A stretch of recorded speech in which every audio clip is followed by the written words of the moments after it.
Kevin. Yo.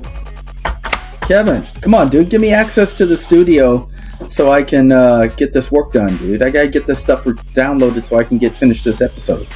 I can't do it, man. I can't give you access to the studio. Sorry. Why not? I'm an advocate of zero trust. And because I'm starting to adopt this new mindset, which is a zero trust mindset, I can't trust you. Oh, Kevin. Oh, we're into rolling our eyes now? Is that where we're going to go? Come on, man. Be mature about it. I can't help it. What are you talking about? You don't even know what you're talking about. What do you mean I don't know what I'm talking about? Zero trust means you absolutely trust nobody. You treat everybody the same. Like nobody gets the keys to the kingdom. I'm sorry, man. It's the way it is. Okay, but you know me, and we've been doing this for a while, and I need access to finish this episode. So what are you going to do? Just give me access so I can get it done. Come on. I don't know, man. I don't know if I could trust you, though. All right, so here's the thing. I don't think you know what you're talking about. Well, I don't think you know what you're talking about. Well, probably so. But let's go find out from someone who does. Our next guest is going to help us understand what zero trust means.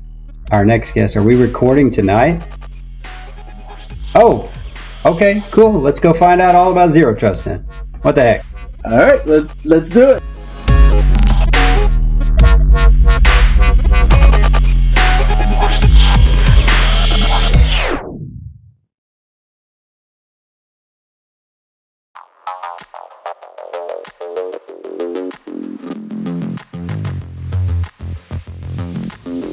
Episode 12, Unraveling the Zero Trust Mystery.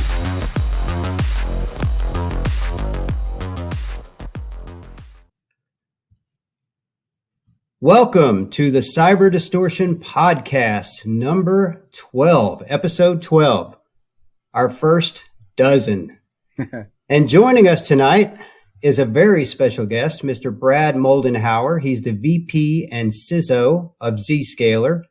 And Brad comes to us with over 20 years of IT experience with quite an impressive resume, having held positions in cybersecurity and auditing and in consulting, operations management and government, as well as healthcare and in the legal industries. So, Brad, it is a pleasure to have you on with us tonight to talk about this very interesting topic, and I am sure we're going to have a lot of fun. Welcome to the show. Yeah. Thanks for having me. Thanks for having me, Kevin. Looking forward to the dialogue. Good. Well, why don't we just start with you telling us a little bit about your background there at Zscaler and what it is that you do? Yeah. So I have been with Zscaler now for just over 2 years. I was notified by our people and culture team that I hit that milestone. So I'm still here, obviously doing something right. But, it's been an interesting role for me because, for over 2 decades before I joined Zscaler, I mean, I've been a practitioner, like you said, in the public sector and then healthcare, legal, and, a variety of consulting roles. So it's definitely been a interesting transition, but my role here is a little bit different, I think. I spend a lot of my time engaging with customers in all industry verticals and companies all over the world. And I would say at a high level, I'm kind of an interface between people and technology, especially those that are embarking on a zero trust journey. Because I went through a pretty laborious and sophisticated digital transformation journey myself, leveraging the Zscaler solution suite. So I kind of come at it from multiple angles. One of a practitioner as someone who's implemented and operationalized the service, and then someone who's regularly engaged with customers of all sizes, of all industry verticals, and then really providing that knowledge share on what I've seen work, what kind of challenges have come up. And yeah, so far so good. I'm really enjoying the role. Great. That's awesome. Yeah. I got to tell you, I think, so I really like all of this. I like the fact that we got you on to do this podcast with us and to have a conversation around the mysterious zero trust. You know how many times I've been at Black Hat or just in conversations with other professionals, and someone drops the word zero trust. And I've even played around with it. I'll go to people and I'll be like, okay, what does it mean to you? He says, so you know what zero trust is? I'm like, well, why don't you tell me what it means to you? And then we'll see if we agree, because everyone has their own definition around what it is and how you apply it and all this. But there is one basic fundamental underlying purpose for it, right? And getting everyone to agree on that is the trick. So for me, I like to play with people a little bit when they talk the zero trust conversation, just to see how much of the peripheral, nonsense they spin around the story to get to what is real about zero trust. So that's what I really like about this conversation is that it's just going to bring in what is real and level set everything for people. But along those same lines, one of the things that I really like, Brad, when I was reading your bio is the fact that, you in the past did this, you managed this information security program that was around the legal business risk, and combined with the geolocation and industry specific security requirements for firms' clientele. So I read that and I'm like, wow, there's a lot of interesting components, associated with that.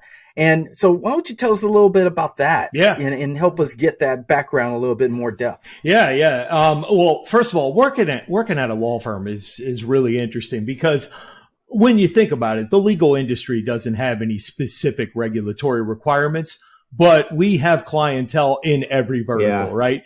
And I think one thing that I find interesting that I think you guys will too, because we come at this from the same lens, is that law firms operate substantially different than just about every other business vertical, where I think most verticals operate on this need to know, which kind of feeds into our zero trust discussion.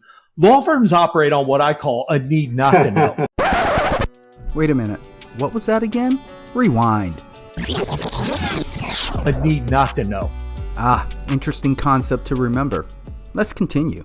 Right? There is such a big push for knowledge management, right?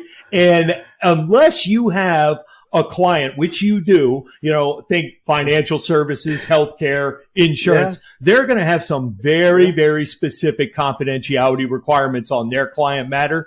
Trying to figure out how to provide that level of knowledge share, but then meet what I call these outside counsel guideline requirements from very specific customers. Oh, it is quite the challenge. It really is. And, I tell you, one of the things that I'm very appreciative of, and it's probably why I lasted there as long as I did, was I actually reported to our general counsel. And, for those of the listeners who have had, I guess I would even call it that honor.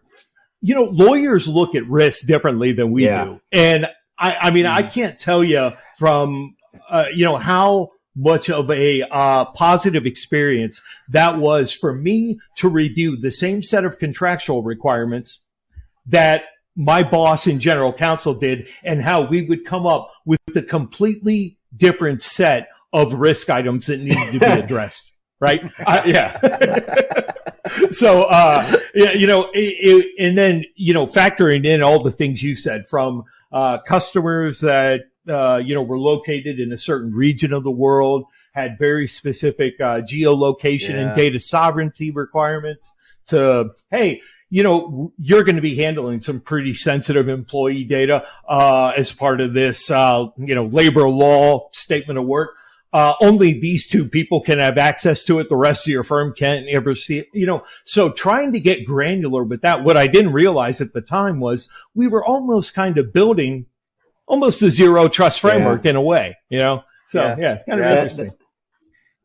When you talk about that and you think about some of those components, right? One of the things that stand out to me is the dynamic nature of all of the different types of clients that you could work with, and more specifically, what crosses over with those clients in terms of things like data loss prevention, for example. Oh, yeah. Right. And so one client might be like, oh, I don't really care, whatever. I mean, just as long as no one can see this stuff. And someone else is probably out there saying, are you kidding me? No one can ever touch this stuff ever. Absolutely. Right. Yeah. And so, you know, the dynamic nature of all of that just would have been very compelling, you know, just on a daily basis to have that as a job. Oh, yeah. Think about it, too.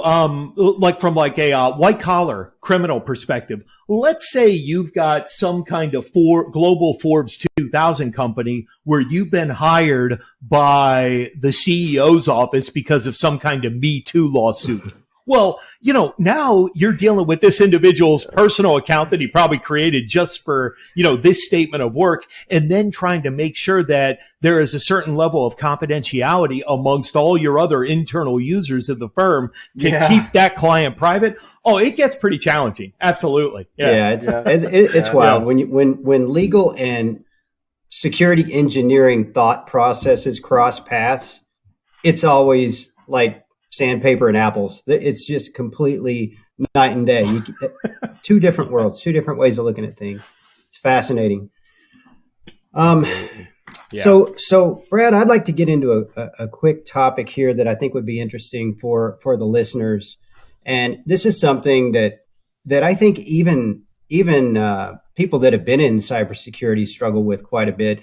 And it's the fact that when you talk zero trust, it's not super clear to everybody what you're really even talking about. I think you blew a lot of people's mind when you said need not to know earlier, because, you know, we're so used to thinking in terms of, you know, need to know. If not, you're not going to know. But I would like to touch on, you know, what zero trust is, because for a lot of people, it's just some nebulous buzzword that's been out there for the past 4 or 5 years in cybersecurity. And it's like, you know, I think I kind of know what it is, or I get the premise of it. It's like, just treat everybody like they can't be trusted in general at all, and then move forward from there based on identity. But if I'm an accountant or a veterinarian, and I meet you in a bar one day and I say, hey man, I'm a veterinarian. What do you do? And you say, well, I'm in cybersecurity and I specialize in zero trust. I'm saying, yeah, I've heard about that. But I have no clue what you're talking about. Could you explain it to me? How would you answer that? Yeah. So, you know, so to me, I would say that when someone says zero trust, the words that automatically fill in my mind, it's context-based least privilege access. So in that sense, I guess I'm zero trust in the streets, but context-based least privilege access in the sheets, if you will. You know, that's nice. You know, because we know that zero trust. I think that's where we gravitate to. And you know, when I'm kind of talking to people about this, it's, you know, I think we've been doing this for a long time, right? To some extent, you know, I think one of the great examples to think of is web content filtering. We've had the ability to say, hey, you know, this department can access, you know, this external resource, but nobody else can. You know, in a form, that's an example of zero trust access. So context-based least privilege access, but now what we're doing, rather than it being static and binary, we're trying to make it dynamic and continuous, right? Yeah. Now, whether or not a veterinarian or a lawyer would comprehend that, you know, we might have to pull out the crayons, but still. Yeah. You'd need your whiteboard for that conversation for sure. But Right. Yeah, one thing that I found is helpful when thinking about it, and you can add to this, Brad, is the idea of what an attacker would be able to gain access to in a normal non-zero trust network. You name it, whatever style they've put in place, right? Trust grant or, you know, least privilege, however they define their network. What is exposed, what could potentially be exposed to a hacker, as opposed to in a zero trust architecture, what would potentially be exposed to a hacker, right? And so the two are totally different from that perspective. And that's a benefit of a zero trust architecture, in which that before you as an individual can gain access to what you want to gain access to, and evaluation for that least privilege, that an evaluation has to be done to say, okay, what are you really supposed to have access to? And Right. let's evaluate that. And then based on this evaluation, which is, happening super fast because there's a bunch of rules and pieces that's already in the system, based on the evaluation, then we can say, okay, now we're going to let you have access to it. And we, in essence, create this instantiation of this connection for you to now access what you need to access, right? Where before it might not have existed. Whereas in other architectures, that access already exists because I've already authenticated. All I got to do is put in my credentials. I'm authenticated and I have access to all the things I might possibly need, even though I'm only using one of those at a time. Right. Yeah.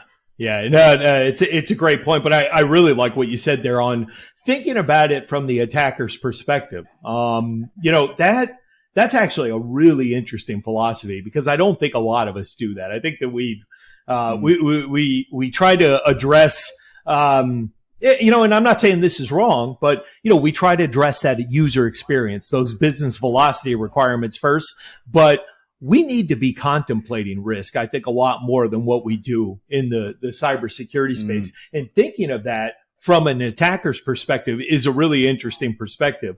But, something else that you said there too that I think is incredibly important is it's very difficult to get anywhere, even going back to my definition of, context-based least privilege access, if you don't know what it is that you have. Right. And you don't know who is authorized to access that. So I think that having that level of visibility, and then, this is the other thing, which, and I think we're going to get into this a little bit, but, we know zero trust is not a new idea, but I think what's really helping us out and why we're seeing it come to the forefront now is that the technology space has finally caught up to the idea, because, and let's just take one element of zero trust. Segmentation. I'm sure you guys can relate to this.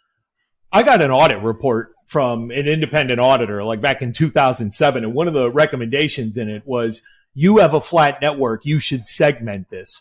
That's wonderful. How in the hell do I go about doing that? Right. Now, with some of the tooling and automation that we have and dynamic discovery of assets and how people are accessing those assets, a lot of this becomes, I think, we've moved away from it being insurmountable and, probable, right? Yeah, for sure. Yeah. Yeah. Yeah. Mm-hmm. I like that comment, right? Because segmentation is a very, very important key. And to the same degree, when I look at segmentation, I'm thinking first of segmentating the network based on what a hacker could potentially have access to and shouldn't, right? And then secondly, how does the segmentation I create allow my users to still gain access to what they need to without hackers also being able to get there, right? Yeah. So I'm looking at both of those perspectives.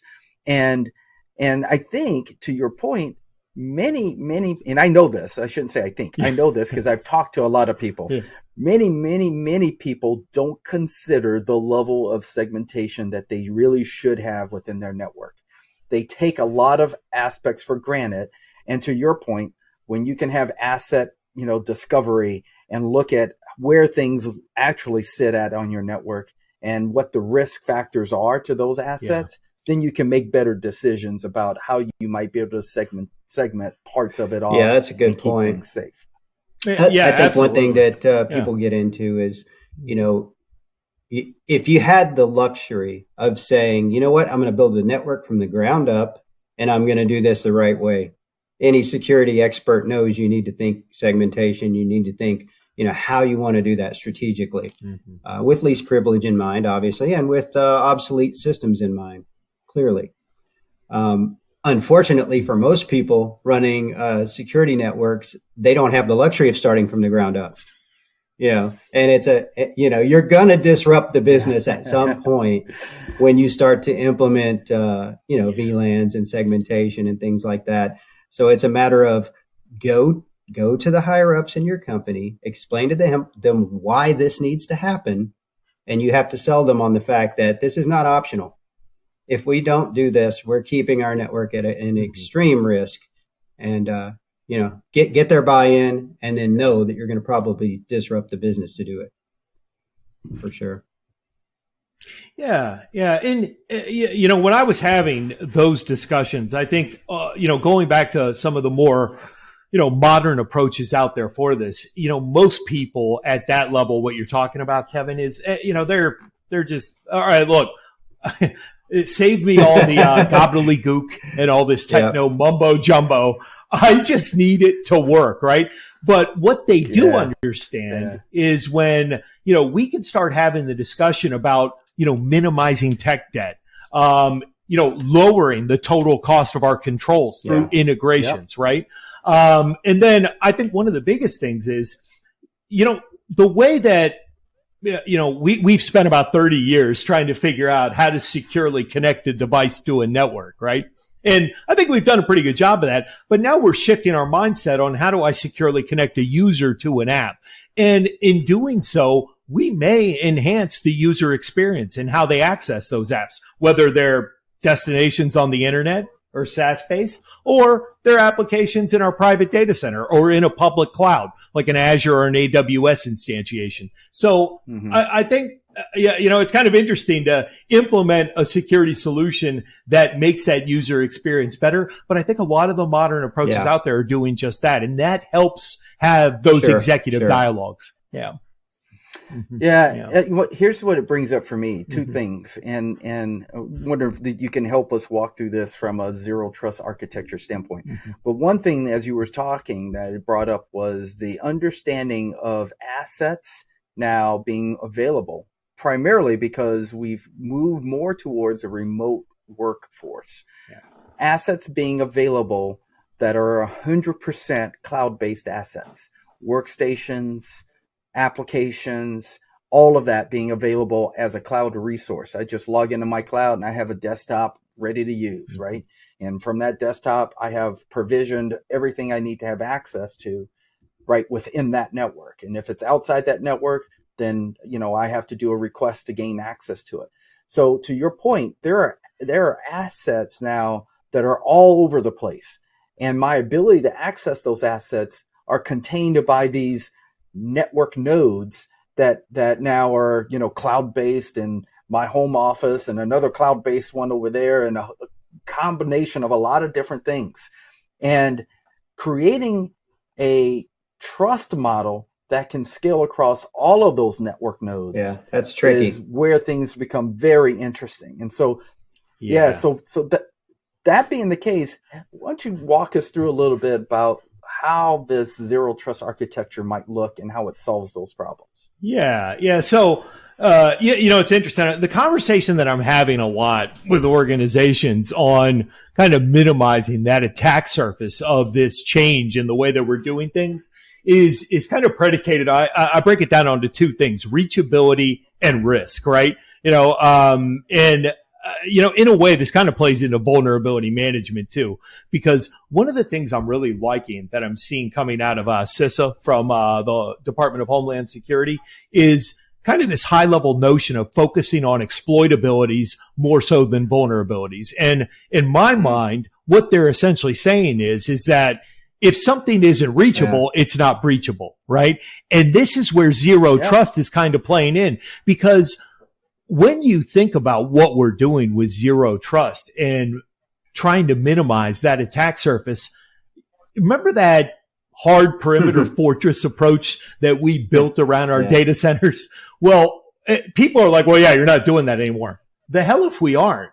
It's just, we're doing it to more distributed systems, APIs, to your point, cloud computing, SaaS, because what we're having to do is we need to account for far more potential points for what I would call attack ingress and exfiltration egress, right? And to mitigate that new risk landscape, those fortresses or perimeters that we previously built, we're no longer building them around a data center. We're building them around users and identity and devices and authentication, right? So it's kind of interesting. That's what we're doing. We are essentially building new perimeters around identity. And I think when you start looking at it from that perspective, because one of the most daunting things that most customers say is, well, look, now we've got these people everywhere. We moved to this, modern workplace, if you will, which is really a hybrid workplace. And it's like, well, before, I had 5 internet gateways where I could stack all my security controls. Now I've got 30,000 of them or 3,000 of them or how many user points you have. So that's really what it's all about. It's just kind of moving what we've done in certain locations and then spreading it to all of them and following that user regardless of where they are. If we did it the old way, we'd need about 30,000 firewalls just to protect our egress points, wouldn't we? Right. Good luck getting that budget approved. Absolutely. Yeah, exactly. Well, especially when we had trouble managing the 5 that we, we're responsible for, right? Yeah. Right. Yeah. That's right. Mm-hmm. Yeah. Much less keeping all that in sync. Right? You've got to be able to manage it with some level of confidence. And then on the backside, when you're trying to do your auditing and reporting and validating that yes, what you have in place is a strategic solution that covers all of your network endpoints and all of your assets. And they all have a high degree of safety in place with them. And here's the evidence to prove it, right? All of those things matter, because if you're just willy-nilly creating these nodes and these individual fortresses, but you can't report on the fact that they actually are safe, then what use are they, right? They're invaluable. They're not valuable. So you have to have a way of consolidating all this stuff and managing it in a seamless method, right? Mm-hmm. And so that's why I think solutions around a zero trust type of architecture can be very beneficial for those types of cases. Yeah, absolutely. Yeah, great conversation, guys. Let's take a real quick break here, and we'll come back and do a quick recap. Yep. Okay. Session recap. Most companies operate their security model out of a need-to-know knowledge mindset. Need to know ensures that only authorized individuals gain access to information or systems. Zero trust is all about a context-based, least privileged access security model. When analyzing security around the end-user experience, you should always consider what a hacker might gain access to. And network segmentation is a technique that divides a network into smaller, distinct sub-networks.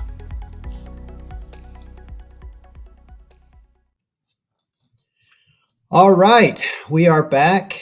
And if you dig into zero trust a little bit, you'll quickly find, and we hit on this earlier, zero trust is not a new concept. It's actually been around for quite a while. Forrester published a research paper all the way back in 2010 that was entitled No More Chewy Centers, Introducing the Zero Trust Model of Information Security. And the genesis of this paper, or the purpose of the paper, was to explain that your firewall is really your outside hard, crunchy shell, and that's what's protecting your network. And the inside of the network is the gooey inside, soft, chewy part. And zero trust, what it does is it kind of flips that on its head and basically says, okay, we're going to shift from what a former security methodology of ineffective traditional perimeter-centric model, and we're going to flip that to a more identity-centric model. And we see that because of the types of attacks that we're seeing today. Or I truly believe that's probably why we're seeing that flip. After all, not all attacks are starting at the firewall today. So, with that in mind, Brad, could you speak to what it is that some of these more modern security solutions are actually really doing that are protecting you better or differently based on these types of modern threats? Yeah. So I think if you think about that scene when that original term was coined, in the No More Chewy Centers white paper by John Kindervog, who, by the way, I got to meet for the first time at RSA a couple weeks ago. That was really cool. Yeah. I think I got him to sign like some notes that I was taking in the meeting before I met him. Oh, that's cool. That's kind of funny. But if you think about it, at that time, we had remote users, coming in over a VPN, and they were coming through that choke point that could offer visibility and control. Now, whether people took advantage of that is an open question. But, the alternative was, on-premise users by and large. Yeah. You didn't really have the visibility and control over the local network, I would say. It was fairly rare to have visibility of everything that a user could touch when they were sitting at a desktop on your LAN, right? So things like that. I mean, now, when we're connecting users dynamically to apps through a lot of these zero trust access solutions, it's amazing. You get to see a lot more in that basic transaction than you ever did before. And some of the things I got to see, like for instance, wasn't so much, hey, Brad is now connecting to, this application server to do his job, but that application server, let's take a look at the legacy system architecture that it's on. Like, the fact that it's doing like random UDP broadcasts and it's communicating elsewhere, because one of the biggest things I think, and that I love about Zero Trust, is that we're not just talking about users to apps. We're now giving workloads in apps and servers identities themselves, right? So seeing what they're actually communicating to as well. I think that that's a big fundamental difference than, what I was originally envisioned with that No More Chewy Center's white paper. But when you think about it, and we talked about this before, I think that is when you started to hear things like identity is the new perimeter, right? I think that, and that's one of the things I think that he was a little bit ahead of his time with that white paper, right? Yeah.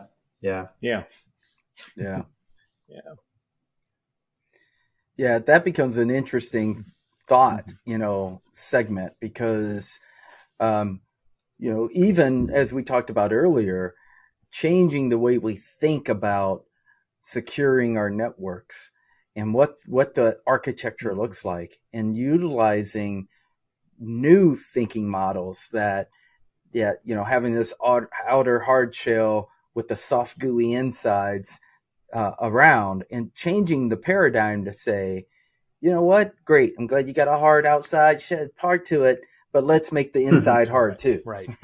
Right. Going and saying hard outside isn't enough. Right.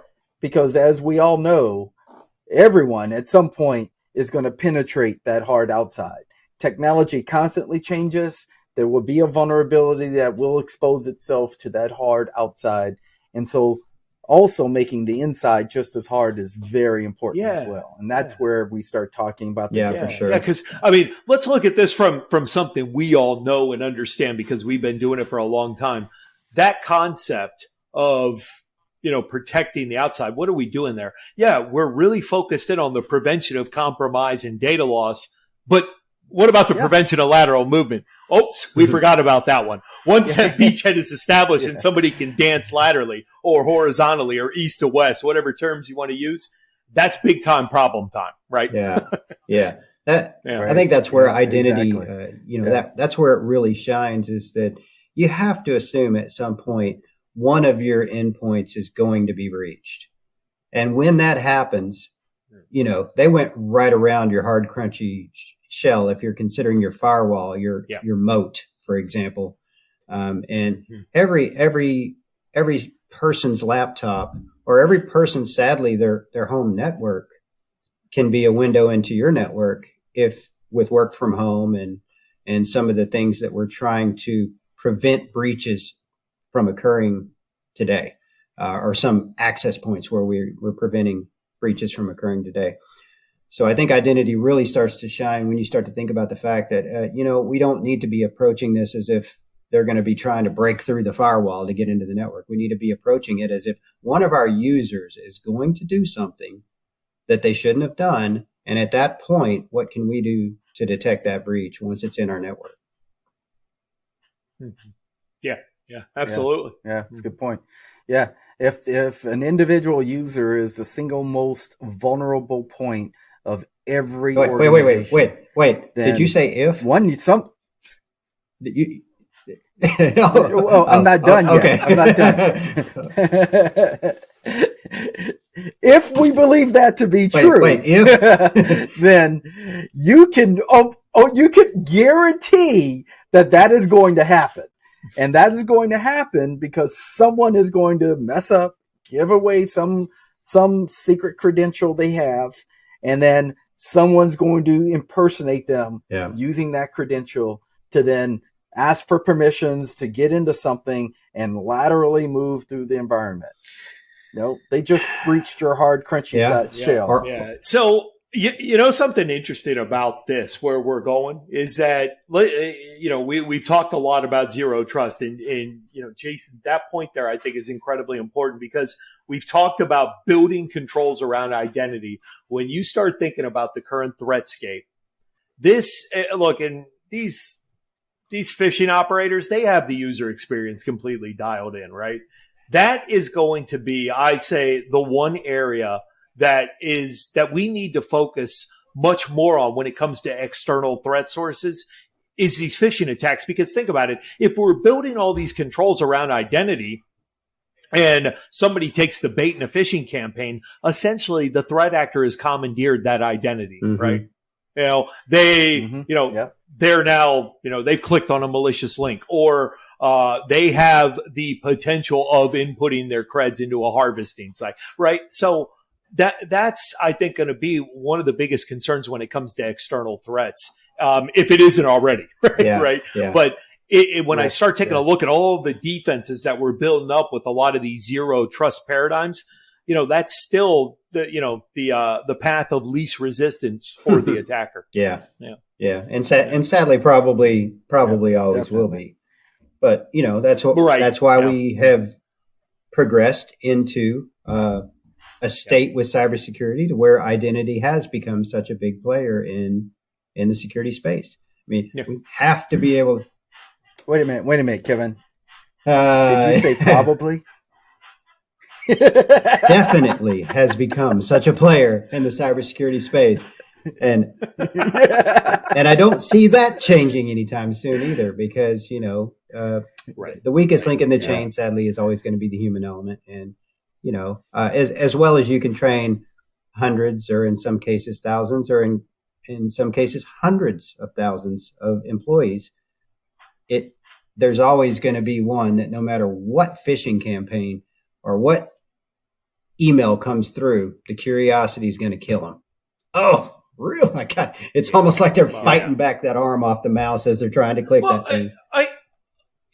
Like I said, I mean, these guys just seem to have the user experience dialed in. And, you know, I mean, I'm kind of passionate about this topic as well. But, I mean, I do believe that, you know, when a user clicks on something, I have seen in the past that, you know, we're quick to blame the user in some of those cases. Users need to click on things to get their jobs done.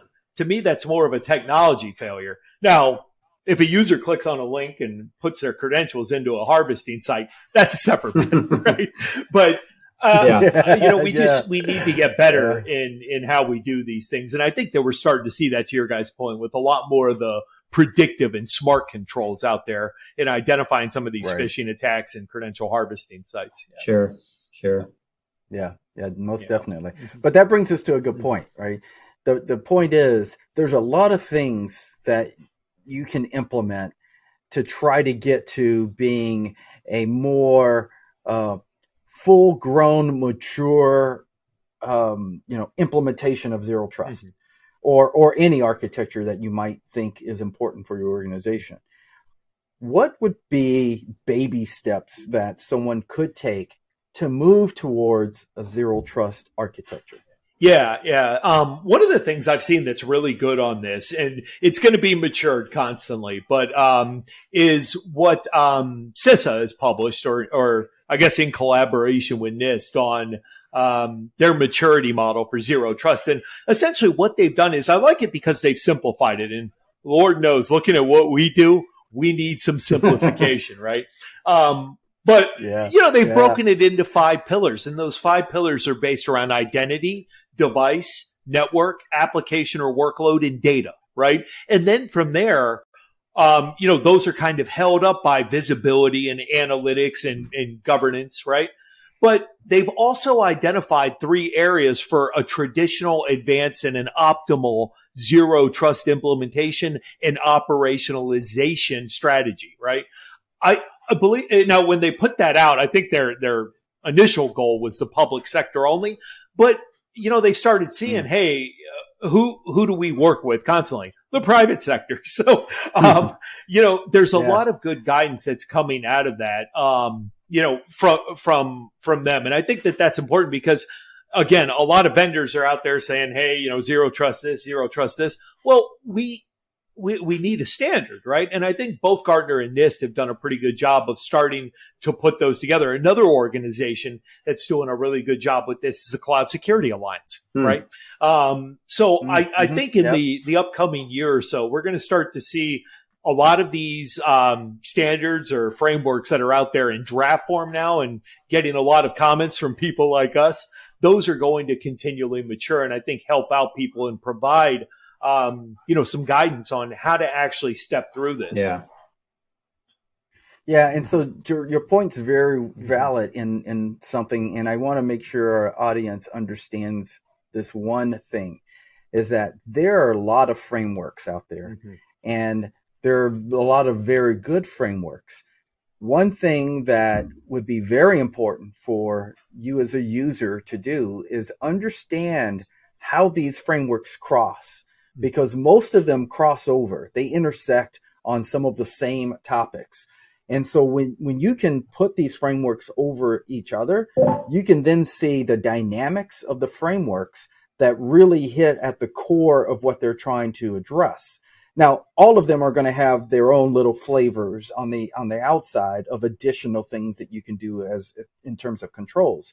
But where they cross over, that is the most important aspects that we are all trying to solve right now. And they all do a good job of that. And so really, a lot of times people will say, well, should I only follow NIST or should I, follow whatever else, right? Of all the many frameworks that are out there. And the answer is review what is right for you and review it in a way that you feel is comprehensive to your organization. And if it's comprehensive to your organization, great. But what you can also do is you can also add frameworks to make your control set more comprehensible. So I might say, I'm going to use ISO 27001 and I'm going to do NIST and I'm going to do the Cloud Security Alliances framework. And I'm going to put those together because that covers the landscape of what I'm trying to address. And that's okay. That's the right answer. So the right answer is whatever the right answer is for your organization to cover the right controls that you're trying to create to send the message to your board, your executives, your employees for safety and security. Yeah, it's very important because, a lot of that's going to be driven by regulatory laws and things like that. A lot of that's going to be driven by your business model. What is your business model? And do you accept credit cards online? If you do, a lot of that's going to be driven by that. I think the key there is, Jason, and you hit on it well. Find what fits for your organization and regardless of what's driving it, establish a framework that's easy for you to follow, because once you get that framework established, then you can start to build on that framework based on the maturity of each control. And that's where you've really started to get to an area within cybersecurity where you can monitor and manage the growth. You need to be able to monitor that and watch it grow and watch it mature over time. Yeah, and maturity being the key word there, because what I implement today to meet a control set may be the bare bones that I can implement for cost and resources and management and all the other things that I have to consider. But how I grow it from today to next year and the following year is what we're referring to as that maturity. You should never, and we should all be in this position where we never review security as we buy a tool, we put it in, we're done, we walk away from it. Right. Yeah. It should always be every year you're reassessing, you're looking at your security posture, you're reviewing your risk, you're looking at what changes you need to make, and you're constantly growing in maturity on your security program. Constantly. It's never I'm done, I can sit back and relax, and everyone's doing what they need to do. It's a living and breathing thing in anything related to IT. Yeah. I mean, especially security. Yeah.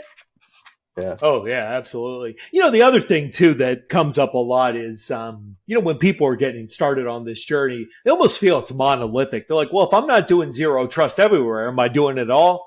You know what? Start with what you know, right? You start to build policy, I would say one use case at a time, one user community at a time. And then you can really start applying the principles of zero trust in a more modular fashion, right? As an example, if that means instead of saying, hey, we're going to have this enormous strategic initiative to get our entire environment to zero trust over the next 5 years, you could say something like, hey, I want to ensure that this third-party access is fully visible and fully granular in the next 2 months. Something I think like that, because if you create a phased approach where you start with like the low-hanging fruit, such as that scenario that I provided there, I think you're just going to have a lot more success. And, I'll give you an example of something I specifically did. When we, we started with, when we did our evaluation of how we were going to modernize remote access, eventually we selected a vendor, and it was one of these zero trust access solutions, right?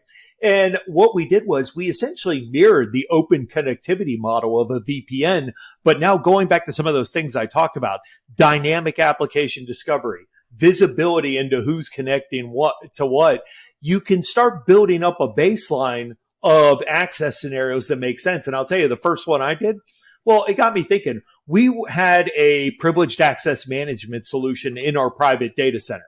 And I started thinking about it. I was like, well, if you don't have a privileged account, like a workstation admin, server admin, domain admin account, or an SSH account that's in that vault, well, you shouldn't know that resource exists, let alone be able to send a packet to it. Because essentially what we were relying on is that anybody who had access to the network could get access to that web interface, but it was protected by people who had credentials. That right there is no longer a sufficient level of security. There's just far too many known and critical vulnerabilities that don't require authentication and can be remotely exploited. And that is something where zero trust comes into play, right? It's almost casting a dark net over assets that people shouldn't know they exist. Yeah, that's a good point. Really good point. I mean, if you can't even see it's there, then no one's going to be sitting at that front gate trying to get in because they don't even know it exists. And that goes back to what I was talking about. When you minimize reachability, in theory, you've minimized risk. Right. Yeah. Yeah. Well, I got a confession to make, and I'm gonna expose this on tonight's episode. Oh boy. It's the first time Kevin's gonna hear this. Brad, I'm kind of scared. Well, hey, this is the dozenth episode, so who knows what's coming here. Yeah. All right, bring it. Yeah, I gotta share this. All right, so hold on to your pants. But Kevin, I've been doing zero trust on you all along. Remember all those times? You were trying to get into the drive to move files over, and you're like, Jason, man, can you send me another request because I can't get in? Dude, I was zero trusting you, man. This guy, sorry, buddy. We're trying to run a podcast here, and I need to upload files constantly to his stupid OneDrive account, and he's always got me locked out of it. And I'm like, dude, trust but verify every time, dynamically, right? Yeah, there you go. And I feel like my credentials die about every 2-3 days. And we're crossing that fine line between frustration and security right there all the time. Yeah. My problem, Brad, is he knows it's there now, so I can't like make it invisible to him. But man, every single time, man, he's like, "Can you send me that request again?" Yeah. So Kevin, you see what he's doing there? He's preventing risk, reducing your attack surface, and improving your survivability. Hey, I can't There fault you the go, guy for that, man. right? He's just thinking about the security of our Right. data, our sensitive podcast data, right? Good job, Jason. A plus. Awesome. Well, with that gratitude that you're giving me, we're going to take a break, and we're going to come back with a fun Sounds ending like a to this good podcast. idea. Session recap. Check out the CISA Security Maturity Model. It can help you get started with zero trust. And many frameworks intersect, and you can overlap them for even better coverage. But in the end, it is important to find which one fits your organization. Guys, this has been some awesome discussion tonight. I thought as we start to wrap things up here, we can kind of shift gears a little bit and do something a little bit different. And I thought of a little challenge here, or kind of a game challenge. And we'll call this Killing the Cyber Kill Chain. So I thought what we would do is talk about the kill chain and what are some controls you could put in place to reduce the risk associated with that particular section of the kill chain. So let me give you some examples. So we'll throw a graphic on the screen here. And as you can see, the first part of the kill chain is called reconnaissance. So what could you do to help put a plug in the dike and prevent that from happening? And one of the things you could do is watch for abnormal DNS lookups or domain spoofing on your account. Those are some things or some controls that you could do in the area of reconnaissance, which is a piece of the kill chain, that you could put controls in place for. So that's a pretty easy one. Another one, kill chain piece number 2, intrusion. What could you do to stop that? Well, you could look for brute force attacks. You could drop packets for any external IP addresses that are clearly attempting to congest your network with a DNS attack or broadcast storm or something like that. So you kind of get the gist of what I'm saying. I'll give you I'll give you one, Jason. I'm going to give you number 3, and you tell me what would you do to kill the kill chain on this, okay? So number 3 is exploitation. Okay. What would you do to kill that? Exploitation. I feel like I'm in the spelling bee. Exploitation. All right. Well, we've established I can say the word, but what I think the biggest part here is to look for network activity coming in from blacklisted, geolocations, which you shouldn't be getting activity from, and question it. One, a good example of this is SIMS. SIMS can help you to monitor network activity, especially from geolocations, and determine that, hey, someone's, trying to reach a certain port or a certain asset that, doesn't need to be accessed. Is this legitimate or is this not? And that's one way you can help prevent that. Yeah. All right. So I'm going to pass it on. Yeah. Or do you want to pass it on? All right. I'm going to throw the next one. Brad, this is yours. Yeah. Privilege escalation. Yeah. So, it's actually, this is a great exercise. And I think, a lot of teams should be doing this internally anyway, because look, we're trying to look at ways that we can disrupt this kill chain in as many phases as possible. And, taking a look at the first 3, I mean, we could even bucketize those into a reduction of the attack surface, right? And we've already named a number of ways that we could go about doing that. But one of the big things I've seen too in that is, like for instance, we're seeing a lot of internet destinations that are constantly scrubbing, our traffic. Using some kind of proxy service helps minimize that. The other thing too, kind of carouseling through these is, when you take a look at some of the older remote access modalities like VPN, one of the things Zero Trust is doing is removing that internet facing inbound listening service into your business environment, right? That is a form of attack surface reduction. So, and as Jason pointed out, some of the things that we're doing to minimize compromise or exploitation, I think, that kind of feeds nicely into how we disrupt privilege escalation. Because when you think about it, privilege escalation, in a way, bad things are already happening. We've now moved on to response, right?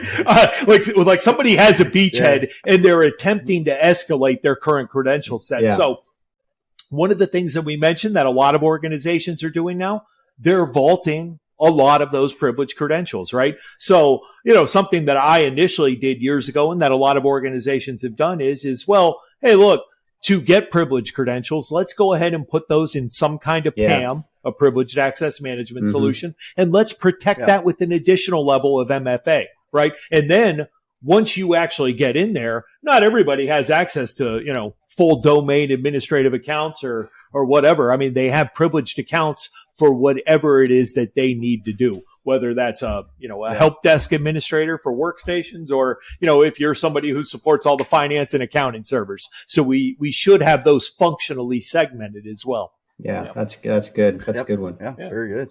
Yeah. So lateral movement, that's a fun one. Anyone want to start on that? Yeah, lateral movement. I think one of the things you could do is definitely look for accounts that have been disabled, specifically things that might have elevated privilege tied to them.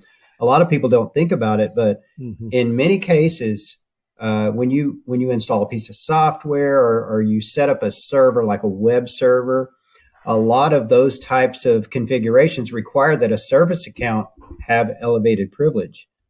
So I would say keep an eye on dormant accounts, that any activity on those dormant accounts, and watch that because those types of accounts don't change all that often. And when they do, or when you see a drastic change, that should be a red flag immediately right there.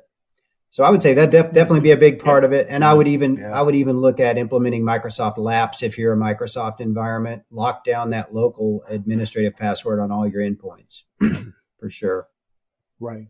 Yeah, definitely. Yeah, something else, like we talked about, user to app segmentation here, which is what we see a lot with Zero Trust. Yeah. And then some of the other solutions are even doing workload to workload, right? And typically how they go about doing those is, something needs to be installed on that workload. And then it kind of does that learning mode. Hey, these processes on this workload or server in your data center need to communicate with that workload in your public cloud or what have you. But I'll tell you something else that probably plays a role here too, now that I'm giving it thought. I'm actively engaged with a lot of customers on various threat prevention and detection strategies for what I would call SecOps maturity. The problem in that area, which I think all of us know, is apparent, right? You got alert fatigue, false positives, data paralysis, complexity, lack of effectiveness, right? Well, that suggests transformational change is required to protect against the threatscape that continues to expand, right? And I think that this is where we're seeing a lot more in the area of what I call deception technologies, where they're more human threat focused and they proactively combat that threat through engagement, disruption, and asymmetry. Now, honeypots and all those things have been around for a while, but again, I think the technology space has caught up to that, right? So, and remember a scenario we talked about earlier. I've taken the bait and the phishing campaign. They've commandeered my credentials. Well, maybe we would have these lawyers out there that are open for everyone, is even part of our zero trust strategy. And you say, hey, why are you accessing this stuff on this server, which is clearly a lure or part of a deception technology? Mm-hmm. High fidelity alerting. Just a couple of weeks ago. Just a couple of weeks ago, I shared that with Kevin. We were talking about that, and I said, I just came across an interesting concept, and the concept was a combination of network segregation, right? So I'm separating out my core real stuff from this, what essentially is a honey net, and so just leaving it out there for that reason, for exactly the reason you just said, so that any user in my organization, as well as anyone outside my organization who is trying to gain access to something they really shouldn't have or shouldn't even be anywhere around, would first have to pass through this honey net, in which they would likely, get somewhere or do something they shouldn't do before they could ever get into my real network, right? And if they're not interested, then they won't be able to get in anyway, right? But it has a clear line of separation between intent.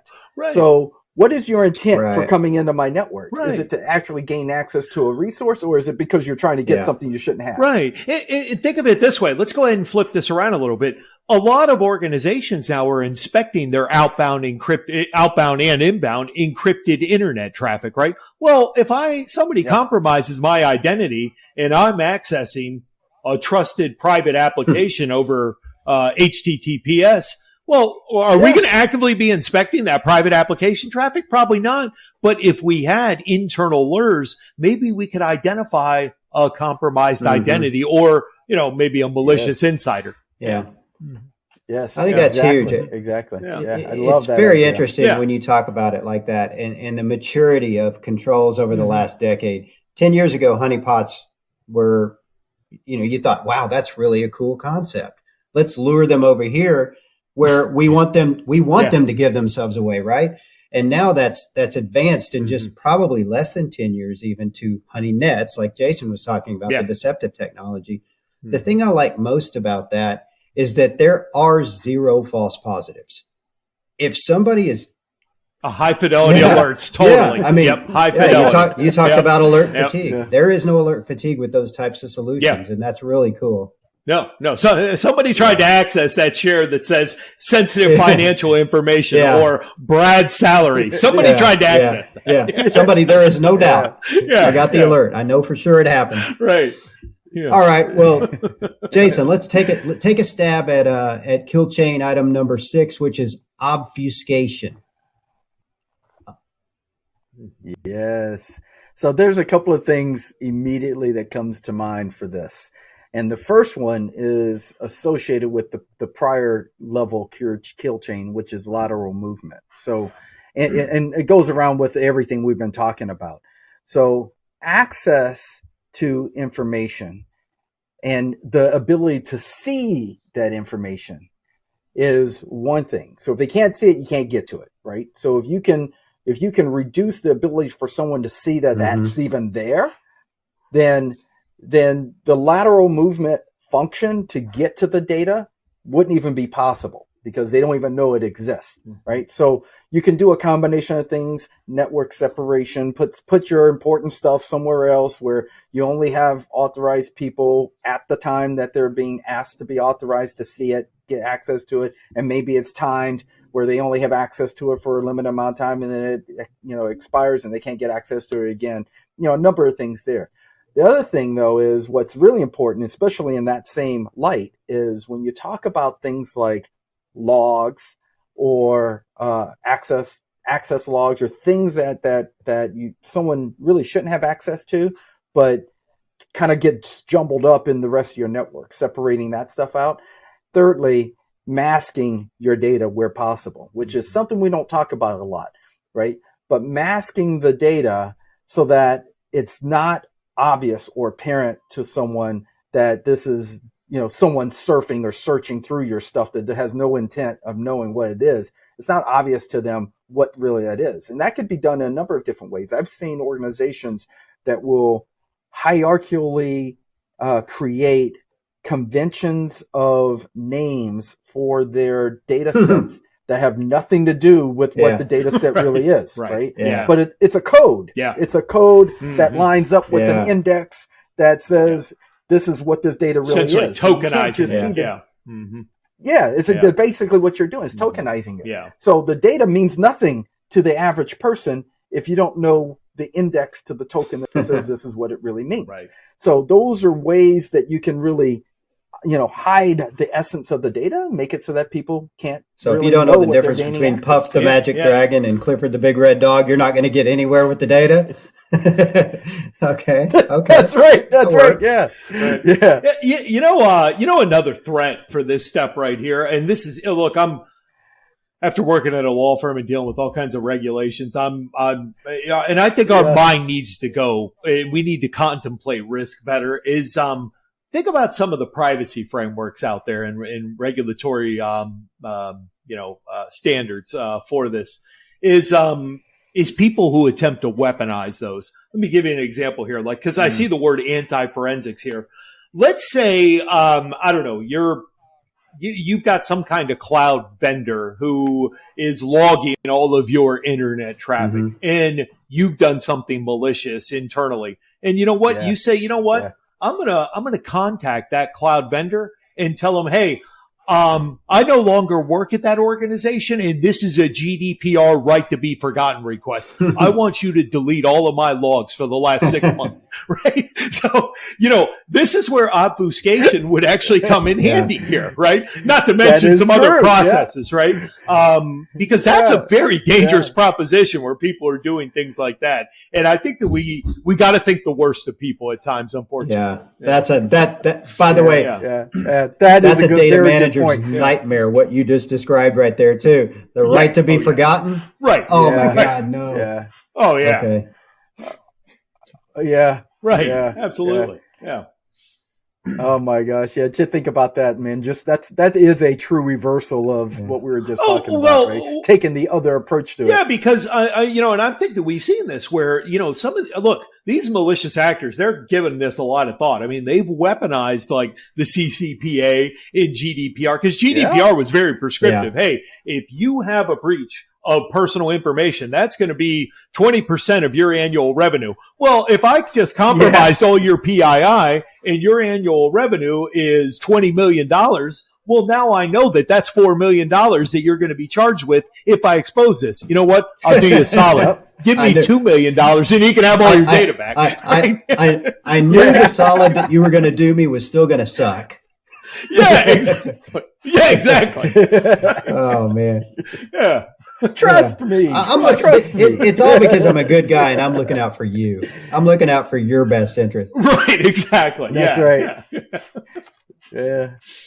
So let's take the next one. How about denial of service? Yeah. Yeah. So denial of service, again, I kind of look at that as, again, minimizing that attack surface as much as possible, because really denial of service attacks to me, I mean, they kind of originate, from the external perimeter or the internet, right? So I think having is, and again, look, we're never going to be able to completely eliminate our external facing attack surface. We may have web services that constituents need access, or customers in general, but, for maybe we can minimize things like, some of the assets in our DMZ that are just for employees or third parties that have accounts through our identity provider, right? Well, then if we have something like that, Zero Trust is really good at integrating in with that ecosystem, your identity provider, your endpoint platform protection provider, and giving you options on how to handle your own employees or personnel, and unmanaged devices as well, to really help minimize the potential for denial of service attacks.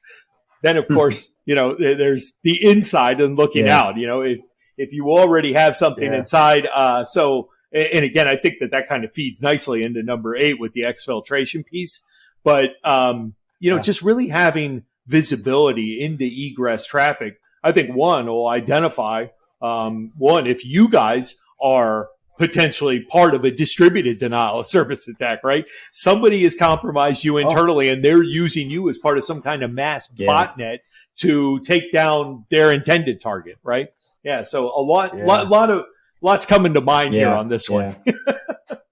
Yeah. So let me ask a question here, because I think people could learn a few things on this one.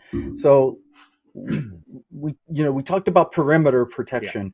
How would an application firewall come to play in solving this problem, or not solving it, but adding as an additional solution to this problem? Yeah. So application firewalls, one, I think what they do is they take what we're doing at certain layers of that stack and then applying them further up that, right? So, taking a look at, transportation session and application layer vulnerabilities, I think that's really important. I mean, one of the challenges that we saw, I think, with, like Log4j, which was a recent one, was some of these application firewalls were running web components that were using Log4j. Mhm. So there are some downsides to those, which again, I think now where we are today, I'm always going to favor minimizing reachability, but there is some credence in some of these prevention or intrusion prevention methods happening at the web and application firewall level that are incredibly important. Protecting against denial of service or distributed denial of service attacks is certainly one of them. Sure. Yeah, and I think anytime you can add to that at any of those layers, right, that we were just discussing, anytime you can add to that AI to understand the type of traffic you're working with, and is this normal or not normal, right? And being able to identify that early can assist you, regardless of what layer we're referring to, would assist you in identifying early detection, identifying, hey, this is possibly not coming from a valid source and they're actually executing denial of service, right? Yeah. The other one I had that was interesting, just last year when we were at DEF CON, we were in a session, one of the last sessions, I think it was last year, but one of the last sessions we had was from a researcher who was sharing research he did during COVID. And what he had discovered was, it's a fascinating project. What he discovered was there is a series of home routers that are allowing hackers to use them as a proxy for a distributed denial of service attack. And what they were doing was they were accessing these home routers and they were executing attacks from these home routers on large cloud providers like Amazon and Azure and whatnot. And it was very difficult for those cloud providers to prevent these attacks because, for one, the IP addresses were always changing where they were coming from because the ISPs of these providers were always changing their IP addresses. So they can't just filter this out and say, oh, this person from this region, from this area, this IP address is block them, because it would change. And then now they're still getting new attacks from these, right? And so it was a very complicated process. So it's interesting to me when you start thinking about what the attack surface could really be in cases like this, right? And if I'm on the other side, if I'm an organization trying to compete with stopping these random distributed denial of service attacks from all of these random areas that keep changing their source, right? And I can't stop what the source is, but I'm constantly being attacked by them. Think about the level of work that you have to put into stopping this stuff. Yeah. So to your point, there are cases where if you can just not expose it to people, you're protecting yourself, right? From things that you can't control. Yeah, absolutely. And some of the other things that are really scary is some of the conventional attacks that we've seen, which actually are denial of service attacks. Like, we've seen ransomware attacks that really are denial of service attacks, right? I don't know if it was NotPetya or one of the other ones right around that time frame. There was no intent to, decrypt that data. I mean, that data was encrypted, and that was that. I mean, that was a denial of service attack. And so sometimes it's not just about, hey, let's go ahead and flood this online service to take it down. I mean, some of them are a bit more malicious than that, when in fact they are, by their very nature, a denial of service attack. So, I mean, it's certainly something that warrants defense in depth, no doubt. Those are the ones where we're gonna encrypt all your data and we ain't giving you the key. Or after you pay for this key that doesn't work, good luck. Exactly. Well, let's take the last one, exfiltration. So Kevin, Kevin. Or Brad, go for it. Okay, well. No, Brad, I want to hear your thoughts on it first, because I am thinking of something, but I want to wait until I hear your thoughts. Yeah. So, one of the things that immediately drives to my mind with this is, and I said ransomware, so let's stick there. Have you noticed in the last 2 years that most of the ransomware attacks have added something else to that attack path? Because I think what they conventionally started with is, let's get that beachhead, let's go and encrypt everything, and let's send the ransom demand. This worked just fine for a number of years. Well, what I think started happening is they weren't hearing back from us. And you know why? Because we upped our disaster recovery and business continuity games. We were able to restore, recover, and reconstitute data because, we've set up secondary or tertiary forms of data recovery. So what did these guys do? You think they stopped? No, they were like, okay, well, now we need a countermeasure. Let's go ahead and exfiltrate everything before, right? So I think with that said, where you've seen this extortionware element added to ransomware attacks, and you couple that with about 90% plus of internet traffic is encrypted today, having the ability to inspect traffic at scale for a lot of the web transactions. Because here's what I'm noticing is a lot of these, like let's go through that attack path again. You've established a beachhead. You're dancing around laterally. You found data. You know what? You're not going to waste more time looking for some non-standard or ephemeral gateway to get that data out when you know all the user subnets have outbound 80 and 443, more importantly. Right?